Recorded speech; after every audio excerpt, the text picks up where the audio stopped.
Welcome to lesson number 12 on Discerning the Final Years, and we're glad that you've joined us. We are going to finish up in the book of Daniel, that book that's 600 years before Christ, and there's three important topics that we're going to receive out of the book of Daniel that are very necessary to understand the last 7 years and the final years before the return of Christ and the resurrection of the dead.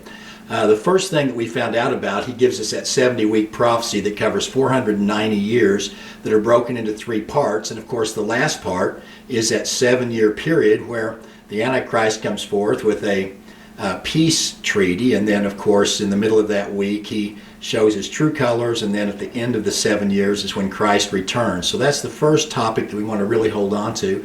And then the next thing that he gives us is he's going to give us the 8 kingdoms that will rule over the Jews, with the 8th kingdom that will be ruled by the man that we call the man of sin, or the Antichrist, and the Antichrist system, and that also ends with the return of Jesus Christ.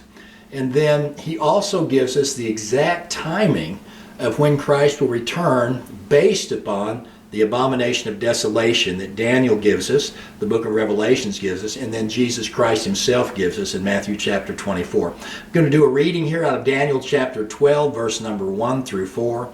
And at that time, so here's the angelic being that's been sent to Daniel, who's in Babylonian captivity from Israel. And he's in prayer, and an angel appears to him, and he says, "And at that time shall Michael stand up, the great prince, which stands for the children of thy people. And there shall be a time of trouble such as never was since there was a nation, even to that same time. And at that time thy people shall be delivered, every one that shall be found written in the book." Now we refer to that as the book of life in Christianity. "And many of them that sleep in the dust of the earth shall awake, some to everlasting life, and some to shame and everlasting contempt." So he's talking about the resurrection. "And they that be wise will shine as the brightness of the firmament, and they that turn many to righteousness as the stars forever and ever." So we have a great reward for those of us that are trying to reach people for the kingdom of God. And then he says in verse number 4, "But thou, O Daniel, shut up the words and seal the book, even to the time of the end. Many shall run to and fro." At the time of the end, there will be mass transit, quick transportation. I don't know if he could grasp that. Probably the fastest he had ever been is on a swift-moving camel. "And knowledge shall be increased." Of course, the internet, 1960, the government began using it, and then it became public. I think it was August of 1991. Knowledge is increased. I'm not spending time that I could on all these things. I'm trying to give you the major thought process, and then you go back and study these places I'm reading from and read above and below them.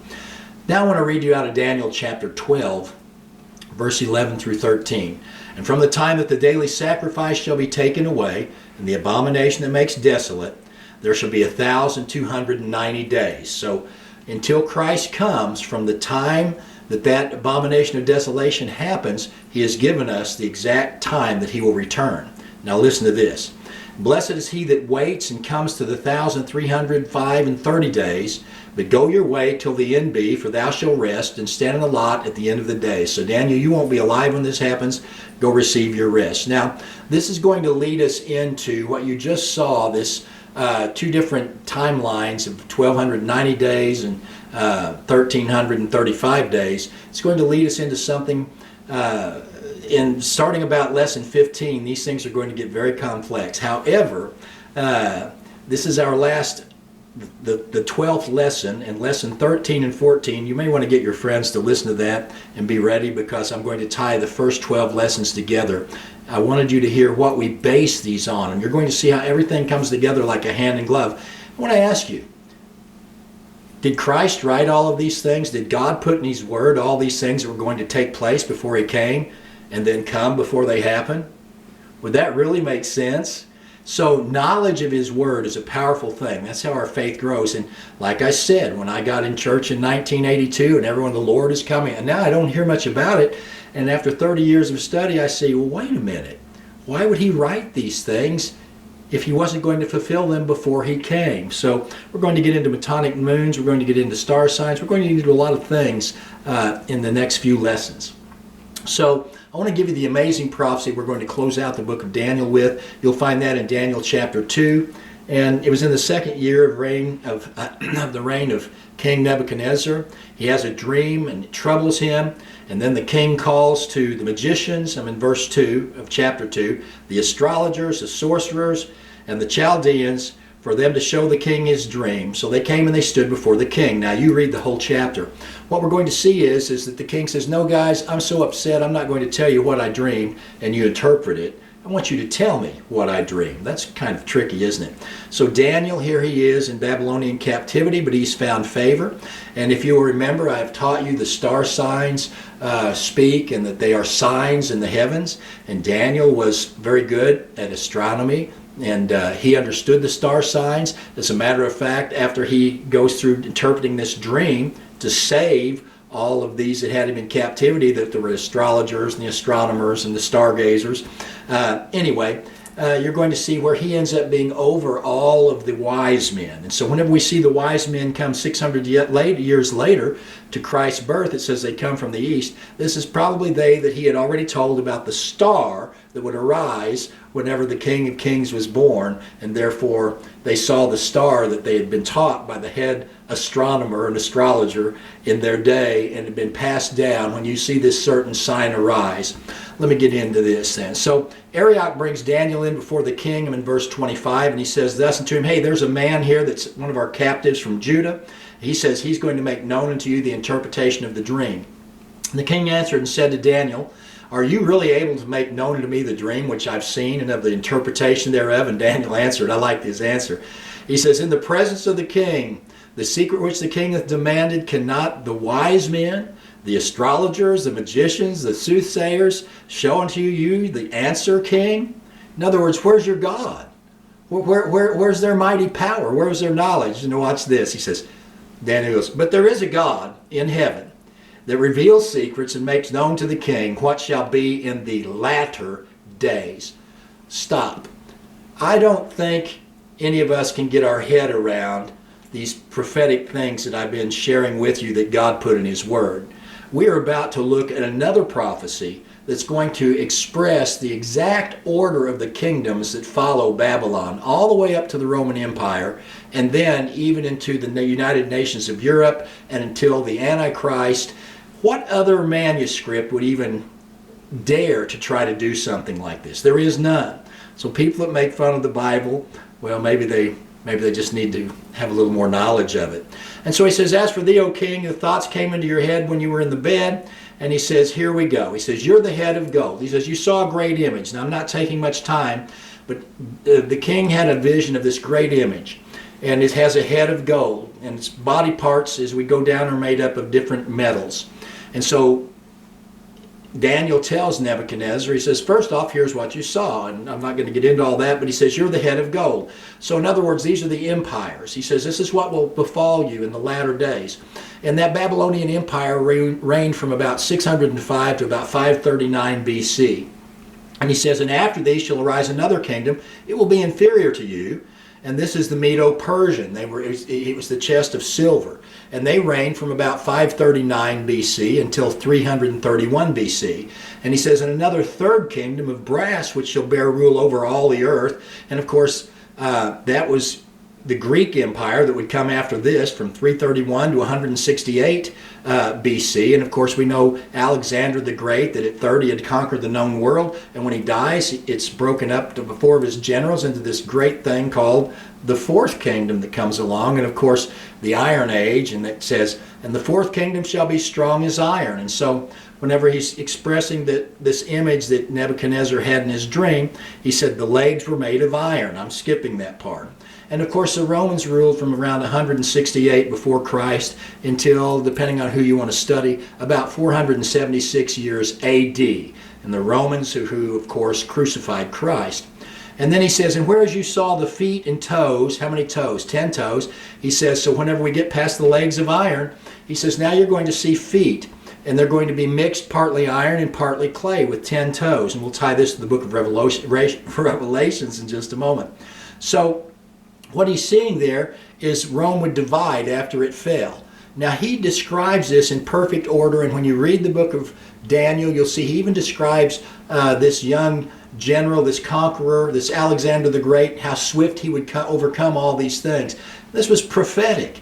It's so exact that a lot of scholars couldn't believe that the book of Daniel was written whenever they said it was. They said it had to be written after Christ because it couldn't possibly be this exact. Well, there is a God in heaven. So when we look at the 10 toes, so that makes up the 5th kingdom. And I said, well, he gives us 8 kingdoms. Well, how is that? Because, well, look, there's 2 kingdoms that have already reigned and ruled, and he said, from this day forward. Now, when he gets down to the feet and the 10 toes, he says, and as the toes of the feet were part of iron and part of clay, so the kingdom shall not be left to other people, but it shall be broken in pieces and consume all these kingdoms, and it shall stand forever. He's now giving him the end time prophecy of the stone that's cut out without hands that would come from the heavens. He is our rock, would crush these 10 kings, crush this evil empire, and set up a kingdom forever.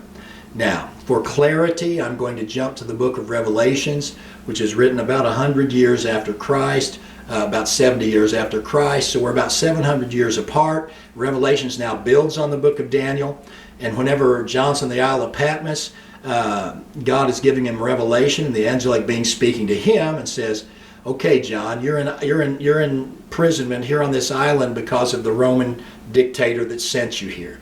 But he says, I want to tell you something. In Revelation chapter 17, 17, 10 through 13, he says, there's 7 kings, 5 are fallen, and 1 is.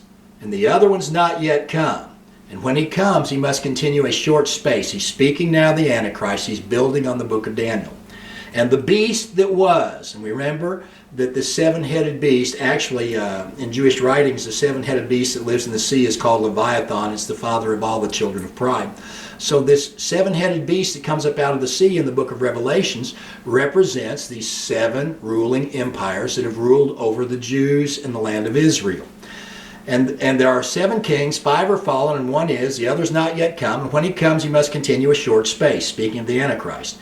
And the beast that was and is not, he is of the 8th and is of the 7th and goes into perdition. And the 10 horns which you saw are 10 kings, 10 toes, 10 kings, 10 horns. But receive power as kings 1 hour with the beast, speaking of the Antichrist system. These have one mind and shall give their power and strength unto the beast. So here's what we're looking at, and I recognize this is very hurried, but these 8 kingdoms that will rule, now up until the time of Daniel reading Nebuchadnezzar's dream, we had 2 kingdoms that had ruled. Remember, the angel just told John, 5 have fallen, 1 is, and the other's yet to come. So the first one was the Egyptians. Then we have the Syrians. And then we come into Daniel's dream interpretation for King Nebuchadnezzar, the Babylonians, the 4th kingdom, the Medo-Persians, the 5th kingdom, the Greeks, the 6th kingdom, the Romans, the 7th kingdom, restored Roman Empire that we see back today in the United Nations of Europe, in the eastern and the western sections. And then the 8th will come forth out of that as a man of sin, the ruler, the Antichrist. In lessons 13, the one after this one, I will tie these last 12 lessons together to bring us to where we are. But the good stuff's still ahead. How and why would he allow us to understand all of these things is beyond me. It's almost like when I first got in church, I almost was taught, maybe accidentally or the way I perceived it, there's no need to study the Bible, it can't be understood. Wait a minute. Did our Heavenly Father write a book to us that we could not understand? Or is it simply because if we take an American view of it, we can't really understand all the things that are being said? And if you don't understand the basics, and this is why studying with Judaism, or studying the Tanakh, the Old Testament, you've got to understand the schoolmaster so you can understand what he's writing of when he gets into the New Testament in the book of Revelations. So I'm going to end lesson 12 right here, and I'm going to express to you that lesson 13 and 14, this is, I don't know what day it is, this is a Saturday. We will be posting lessons 13 and 14 as I cover and tie these first 12 lessons together by Monday night. Sometimes Monday or Monday night they'll be posted. And I think the reason I've shared all of these things very, very hurriedly is so whenever I give you this thought process that you'll recognize this isn't just some man pulling his ideas out of the air. I'm basing this on things that many scholars would be in agreement with. We'll never all be in agreement on any one thing. You can pull up Google and find out about anything you want and find one to agree with you. But this is the only theory that I have been able to find, and all I want is truth. I'm still learning. I'm still a student. This theory, as we begin to put it together, and it doesn't bring us to a day or an hour or a year when the Lord's coming. So please, that's not what it's about. But it does bring us to a season, and it does bring us to the close of the prophecies, and that's where we are approaching very rapidly. So I'm ending lesson 12 here. These three things that Daniel has taught us. He has let us understand that the final 7-year period is in our future. It's the time whenever the Antichrist will begin to reign and rule. I have brought to you Israel's a nation. I've brought to you we need a battle of Gog and Magog. I've brought to you the timeline of the 6,000 years. I've brought to you the 7 appointments of the Lord. I've brought to you the star signs. And the technology that's been needed, the DNA that was discovered so we could have a high priest, the group that's going to rebuild the temple. Why did he have to put all this in here if he were going to come before it were done? And we only have a very few things left to cover that he wrote until the coming. You need to stay tuned for that. We're going to tie these things together. And I hope with all of my heart, I know how busy life is. Trust me, I do know. And I know what it's like to be a husband, a wife, I don't know that, married, kids, grandkids, in-laws, sons-in-laws, daughters-in-law, employment, businesses, congregations, churches. But the most important thing you'll ever do is take time to try to hear from God and find out if He's really real. And if He's real, then all the programming in the world of what the world has gone chasing, you may say, I'm making such great progress. I've been there. Look at my house. Look at my leased airplanes. Look at my cars. Look at this. Look at my jewelry. And you're making great progress, but somebody needs to tell you if you haven't found the one that created you, that progress is all taking you in the wrong direction. And I'm not telling you you've got to get rid of that. You just need to find the one that can fulfill you to where you'd be as happy without it as you are with it. And He's not ever going to take from you. He's going to add to you. So once again, this is Pastor Michael Joe Kierce. We are finishing our stay-at-home orders. I understand the barbershops are opening up, the restaurants are opening up, and we hope that you've enjoyed time with your family and your spouse as much as my wife and I have. She is signaling me that I've got 1 minute before she pushes the cutoff switch. God richly bless you. Monday afternoon between noon and 9, we will be posting lessons 13 and 14. If you're a member of Huffman Church, we're looking forward to seeing you at 10:30 in the morning in a safe environment. God richly bless you.